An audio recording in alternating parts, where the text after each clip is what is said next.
بسم اللہ الرحمن الرحیم۔ اللہم صلی علی سیدنا محمد وآلہ وصحبہ وبارک وسلم۔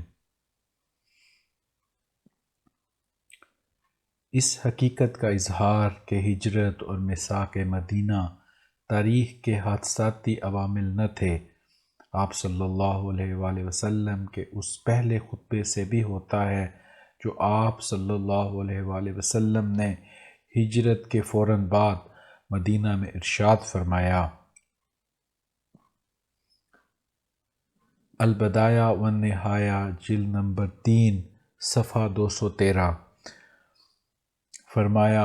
تمام تعریفیں صرف خدا ہی کے لیے ہیں، میں اس کی تعریف بیان کرتا ہوں، اسی سے مدد کا خواستگار ہوں، اسی سے بخشش طلب کرتا ہوں اور اس کے منکر کا مخالف ہوں۔ میں گواہی دیتا ہوں کہ خدا کے سوا کوئی دوسرا خدا نہیں ہے، صرف وہی ایک خدا ہے، اس کا کوئی شریک نہیں ہے۔ حضرت محمد صلی اللہ علیہ وآلہ وسلم اس کے خاص بندے اور رسول صلی اللہ علیہ وآلہ وسلم ہیں، جنہیں خدا نے ہدایت، نور اور سرتاپا نصیحت بنا کر مبعوث فرمایا، جبکہ پیغمبروں کو دنیا میں آئے ہوئے کافی وقفہ ہو چکا تھا، علم کم ہو چکا تھا، گمراہی عام ہو چکی تھی، جہالت پر طویل زمانہ گزر چکا تھا، قیامت اور آخرت کے قرب کا زمانہ آ گیا تھا۔ پس جس نے اللہ اور اس کے رسول کی اطاعت کی وہ ہدایت پا گیا، اور جس نے ان دونوں کی نافرمانی کی وہ سیدھے راستے سے بھٹک گیا اور کھلی گمراہی میں مبتلا ہو گیا۔ میں تمہیں زہد و تقوی اختیار کرنے کی نصیحت کرتا ہوں کہ ایک مسلمان دوسرے مسلمان بھائی کو اس سے بہتر نصیحت نہیں کر سکتا۔ اس کے بعد کا درجہ یہ ہے کہ بھائی ایک دوسرے کو آخرت کی ترغیب دیں اور اسے تقوی کی ہدایت کریں۔ پس خدا نے جس بات سے تمہیں بچنے کا حکم دیا ہے اس سے بچو،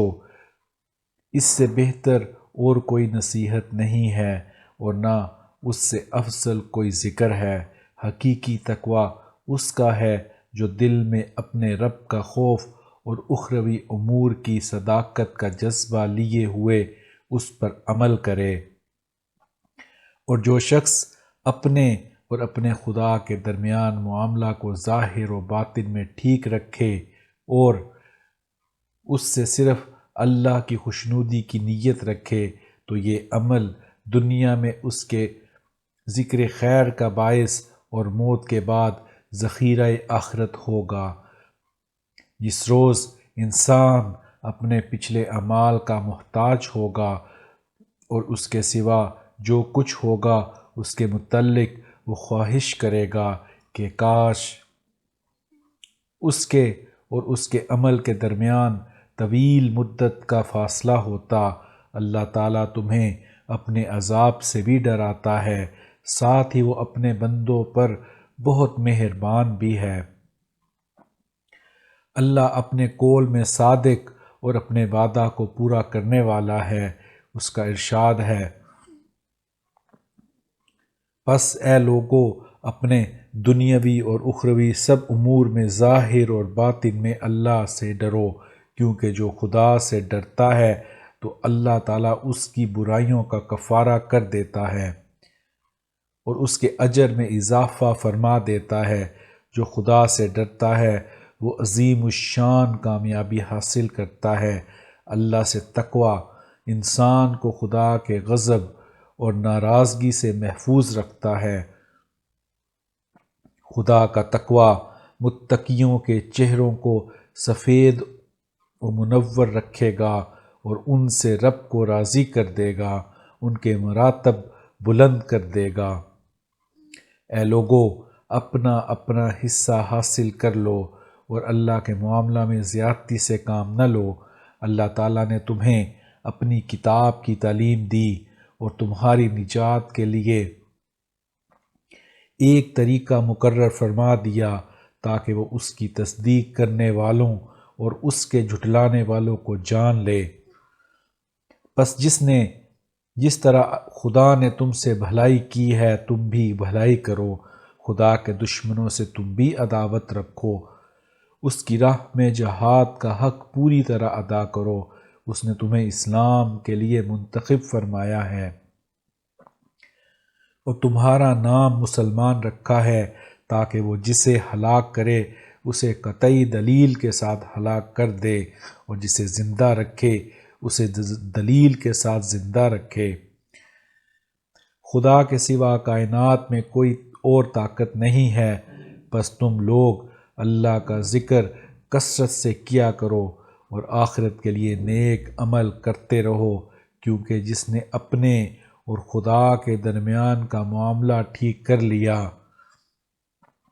تو خدا اس کے اور لوگوں کے درمیان ہونے والے معاملات کے لیے کافی ہوگا، اس لیے کہ اللہ لوگوں پر حکم چلاتا ہے،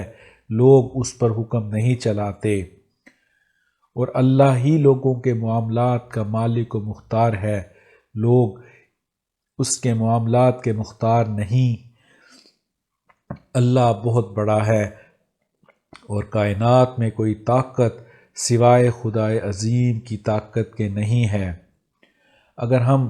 آپ صلی اللہ علیہ وآلہ وسلم کے مدینہ میں ارشاد فرمائے گئے پہلے خطبے کا جائزہ لیں تو مندرجہ ذیل امور سامنے آتے ہیں۔ نمبر 1، اس خطبے میں آپ صلی اللہ علیہ وآلہ وسلم نے لوگوں کے سامنے اپنا منصب اور مقام بیان فرمایا کہ انسانیت ایک طویل عرصے تک گمراہی میں مبتلا رہی اور سلسلہ انبیاء علیہ السلام کو منقطع ہوئے ایک زمانہ گزر گیا تھا، لہٰذا رب ذوالجلال نے آپ صلی اللہ علیہ وآلہ وسلم کے ذریعے نور ہدایت کو عام کرنے کا فیصلہ فرمایا۔ ساتھ ہی آپ صلی اللہ علیہ وآلہ وسلم نے لوگوں کو اطاعت حق کا درس دیا۔ یہاں یہ امر قابل غور ہے کہ کتب سیر کی روایات کے مطابق ہجرت کے بعد آپ صلی اللہ علیہ وآلہ وسلم کا یہ پہلا خطبہ ہے، مگر اس خطبے کے مندرجات سے ایسا کوئی تاثر نہیں ابھرتا کہ آپ صلی اللہ علیہ وآلہ وسلم اور اہل مدینہ کے درمیان کوئی دوری یا اجنبیت نظر آتی ہو۔ انداز کلام سے ایسا محسوس ہوتا ہے کہ آپ عرصہ دراز سے سامعین سے مخاطب رہے ہیں۔ مزید یہ کہ ایسا کوئی تاثر بھی نظر نہیں آتا کہ یہ خطاب ایک ایسی شخصیت کا ہے جو اپنے وطن سے بے سر و سامان ہو کر نکل آئی ہو اور ایک نئے دیس میں پناہ و قیام کی متلاشی ہو، بلکہ یہ خطاب ایک رہنما، مقتدی اور حکمران ہستی کا محسوس ہوتا ہے جو فالوورز سے کیا جا رہا ہے۔ آپ صلی اللہ علیہ وآلہ وسلم کے خطبے کے انداز تکلم اور سامعین کے ماحول سے یہ امر ہویدہ ہوتا ہے کہ آپ صلی اللہ علیہ وسلم کی آمد نہ تو اہل مدینہ کے لیے نئی تھی اور نہ آپ صلی اللہ علیہ وآلہ وسلم مدینہ پہنچ کر کوئی اجنبیت محسوس کر رہے تھے، بلکہ سال ہا سال تک اس امر پر کام ہو چکا تھا، جس کا نتیجہ یہ تھا کہ تحریک اسلام ایک نئے مرحلے کی طرف بتدریج شعوری طور پر بڑھ رہی تھی۔ نمبر 2، آپ صلی اللہ علیہ وآلہ وسلم نے اپنے پورے خطبہ میں اہل مکہ، کفار مکہ کے ظلم و ستم، آپ صلی اللہ علیہ وآلہ وسلم کے خلاف گھناؤنی سازشوں، مسلمانوں کے مصائب و آلام اور وہ حالات جن میں آپ صلی اللہ علیہ وآلہ وسلم مکہ چھوڑنے پر مجبور ہوئے تھے کا تذکرہ تک نہ فرمایا، نہ ہی آپ صلی اللہ علیہ وآلہ وسلم نے راستے کی مشکلات کا تذکرہ کیا کہ کس طرح آپ صلی اللہ علیہ وآلہ وسلم کفار مکہ کے جاسوسوں اور کارندوں سے بچ کر مدینہ پہنچے، بلکہ اس کی بجائے آپ صلی اللہ علیہ وآلہ وسلم نے اپنے خطبہ میں ان عظیم اقدار اور ابدی و آفاقی اقدار حیات کا ہی تذکرہ فرمایا جن کا فروغ و نشر آپ کا مقصد حیات تھا۔ یہ امر جہاں ایک طرف آپ صلی اللہ علیہ وآلہ وسلم کی رحمت للعالمینی درگزر، عفو و بردباری، شائستگی اور اعلیٰ ظرفی کا ثبوت ہے، وہاں آپ صلی اللہ علیہ وآلہ وسلم کی سیاسی بصیرت اور حکمت کا آئینہ دار بھی ہے کہ آپ صلی اللہ علیہ وآلہ وسلم نے اپنے پہلے ہی خطبے میں اپنی آمد اور آنے والے دور کو منفی بنیادوں پر استوار نہیں فرمانا چاہتے تھے، بلکہ آپ صلی اللہ علیہ وآلہ وسلم نے اپنی آمد کے بعد اپنے مدنی دور کا آغاز ایک مثبت اور تعمیری رویے سے فرمایا، کیونکہ منفی انداز عمل اختیار کرنے سے آپ کے مقاصد ہجرت پس منظر میں چلے جاتے، مگر مثبت انداز عمل کا نتیجہ ایک نئے معاشرے، ریاست کے قیام کی شکل میں سامنے آیا، جس کا لازمی اور منطقی انجام کفر و طاغوت کی بیخ کنی اور سرکوبی بھی تھا۔ نمبر 3، اس خطبہ میں آپ صلی اللہ علیہ وآلہ وسلم نے بیک وقت دینی اور دنیاوی معاملوں کا تذکرہ فرمایا۔ آپ صلی اللہ علیہ وآلہ وسلم نے ارشاد فرمایا کہ میں تمہیں زہد و تقوی اختیار کرنے کی نصیحت کرتا ہوں کہ ایک مسلمان دوسرے مسلمان بھائی کو اس سے بہتر نصیحت نہیں کر سکتا۔ اس کے بعد کا درجہ یہ ہے کہ بھائی ایک دوسرے کو آخرت کی ترغیب دیں اور تقوی کی ہدایت کریں۔ پس خدا نے جس بات سے تمہیں بچنے کا حکم دیا ہے اس سے بچو، اس سے بہتر اور کوئی نصیحت نہیں ہے اور نہ ہی اس سے افضل اور کوئی ذکر ہے۔ حقیقی تقوی اس کا ہے جو دل میں اپنے رب کا خوف اور اخروی امور کی صداقت کا جذبہ لیے ہوئے اس پر عمل کرے۔ آپ صلی اللہ علیہ وآلہ وسلم کے ان ارشادات سے ظاہر ہے کہ آپ صلی اللہ علیہ وآلہ وسلم کے سامعین جو شہر مدینہ کے مکینوں پر مشتمل تھے، اسلام کی دعوت سے کلی طور پر نا آشنا نہ تھے، بلکہ اپنی آمد سے قبل آپ صلی اللہ علیہ وآلہ وسلم نے اہل مدینہ کے دین اسلام سے تعارف کے لیے اقدامات فرما دیے تھے، اور مدینہ میں لوگوں کی ایک اچھی خاصی تعداد ذہنی اور فکری طور پر اس حد تک تیار ہو چکی تھی کہ وہ دین حق کی تعلیمات کی قدر و قیمت کو کما حق ایویلویٹ کر سکتے۔ اس لیے آپ صلی اللہ علیہ وآلہ وسلم نے انہیں مخاطب کرتے ہوئے ارشاد فرمایا، جو شخص اپنے اور اپنے خدا کے درمیان معاملہ کو ظاہر اور باطن میں ٹھیک رکھے اور اس سے صرف اللہ کی خوشنودی کی نیت رکھے، تو یہ عمل دنیا میں اس کے ذکر خیر کا باعث اور موت کے بعد ذخیرہ آخرت کا باعث ہوگا۔ اور یہ کہ اے لوگو، اپنے دنیاوی اور اخروی سب امور میں ظاہر اور باطن میں اللہ سے ڈرو، کیونکہ جو خدا سے ڈرتا ہے تو اللہ تعالیٰ اس کی برائیوں کا کفارہ کر دیتا ہے اور اس کے اجر میں اضافہ کر دیتا ہے۔ جو خدا سے ڈرتا ہے وہ عظیم الشان کامیابی حاصل کرتا ہے۔ یعنی آپ صلی اللہ علیہ وآلہ وسلم نے اپنے پہلے خطبہ میں دنیا و آخرت کی کامیابی کی شرط براہ راست تقوی اور ظاہری و باطنی معاملات میں الوہی رضا جوئی کو قرار دیا، جسے اختیار کرنا اس وقت تک ممکن نہ تھا جب تک آپ صلی اللہ علیہ وآلہ وسلم کے سامعین دین اسلام سے ابتدائی واقفیت حاصل نہ کر چکے ہوتے۔ اس خطبے میں دنیاوی اور اخروی فلاح کے لیے اصول و ضوابط بیان فرمانے کے ساتھ ساتھ آپ صلی اللہ علیہ وآلہ وسلم نے اجمالاً ایک اسلامی معاشرے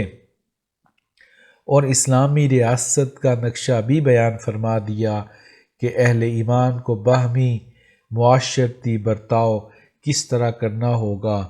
اور ایک اسلامی ریاست میں باہمی ربط و اشتراک کی نوعیت اور اہل کفر و طاغوت کے مقابل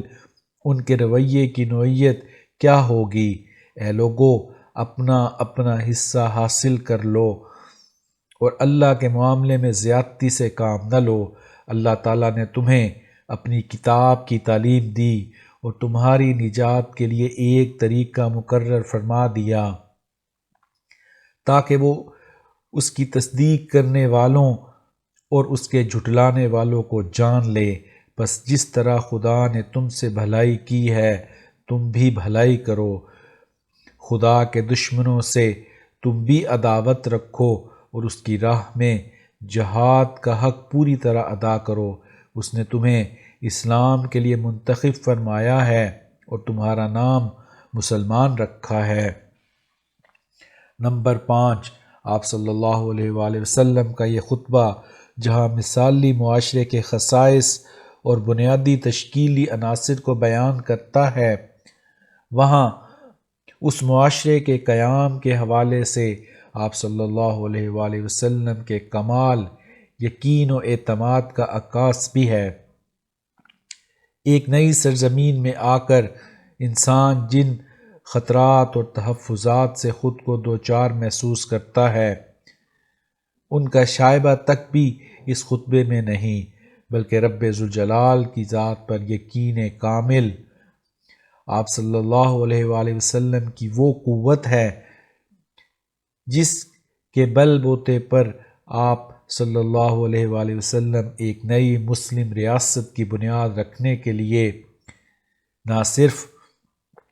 خود مصروف کار ہیں بلکہ دیگر اہل ایمان کو بھی دعوت دیتے ہیں۔ اللہ نے تمہارا نام مسلمان رکھا ہے تاکہ جسے ہلاک کرے اسے قطعی دلیل کے ساتھ ہلاک کرے، اور جسے زندہ رکھے اسے دلیل کے ساتھ زندہ رکھے۔ خدا کے سوا کائنات میں کوئی اور طاقت نہیں ہے۔ بس تم اللہ کا ذکر کثرت سے کیا کرو اور آخرت کے لیے نیک عمل کرتے رہو، کیونکہ جس نے اپنے اور خدا کے درمیان کا معاملہ ٹھیک کر لیا تو خدا اس کے اور لوگوں کے درمیان ہونے والے معاملات کے لیے کافی ہوگا، اس لیے کہ اللہ لوگوں پر حکم چلاتا ہے، لوگ اس پر حکم نہیں چلاتے، اور اللہ ہی لوگوں کے معاملات کا مالک و مختار ہے، لوگ اس کے معاملات کے مختار نہیں۔ اللہ بہت بڑا ہے اور کائنات میں کوئی طاقت سوائے خدائے عظیم کی طاقت کے نہیں ہے۔